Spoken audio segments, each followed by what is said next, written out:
টাঙ্কি পরিষ্কার করাবেন, bathroom, প্রস্রাবখানা,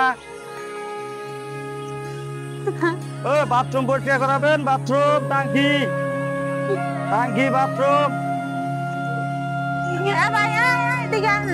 bathroom পরিষ্কার করবেন। কয়টা বাথরুম, কয়টা টাঙ্কি? চারটা। বড় কি বেশি না কম? একবার বেশি, একবার উপরে উঠে গেছে।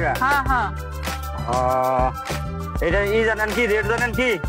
হ্যাঁ জানি তো। আগে তো পরিষ্কার করাইছি 500 টাকা দিয়ে। 500 টাকা দিয়ে পরিষ্কার করেছেন? হ্যাঁ। চারটাই টাঙ্কি পরিষ্কার করবার নিয়ে গেলে টাকা লাগবে 3000, আর কেরাসিন লাগবে হলো 5 কেজি, 2 কেজি লাগবে হলো সোডা কিনে দিবেন আপনারা, কেরাসিন তেল কিনে দিবেন আপনারা, টাকা দিবেন হলো 2500। আগে তো আমরা কিছুই কিনা দিই না, 500 দিয়ে পরিষ্কার করেছি।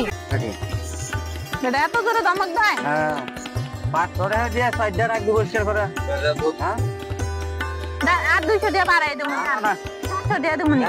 একবার 100 টাকা আমাদের টাকা রাখবো 2200 টাকা হলে পরিষ্কার করবো, নাহলে করবো না। এখনকার মেথরের দাম আছে, মেথর পাওয়া যায় না এলাকায়। আমি নতুন না, আমার বাপ, আমার দাদা, আমার 14 গোষ্ঠী এই কাজ করতো আগে। আমার বাপ দাদা মরে গেছে, আমি করি। আমার বয়স আর কত, 40-45 হবো। এখন আপনি এত কথা কবার নিয়ে গেছে না, এখন কি আপনার বাথরুম পরিষ্কার করা ভাই? না না, 700 দিয়ে মানে করবা না দেন না, 2200 একবারে। 2200 টাকা 5 কেজি কেরাসিন তেল, 2 কেজি হলো সোডা। যদি কেন দেন তাহলে পরিষ্কার করে দিব, তাহলে করবো না। এখানকার মেথরের দাম আছে, এই অত্র এলাকার মধ্যে আর কোনো মেথর নাই, আমি একাই। এখন যদি কেন করান তাহলে করেন, না করলে জায়গা ডিস্টার্ব করার দরকার নাই। দমকা না, 700 দিয়ে করেন, না করলে থাক। বাথরুম পরিষ্কার করাবেন, বাথরুম।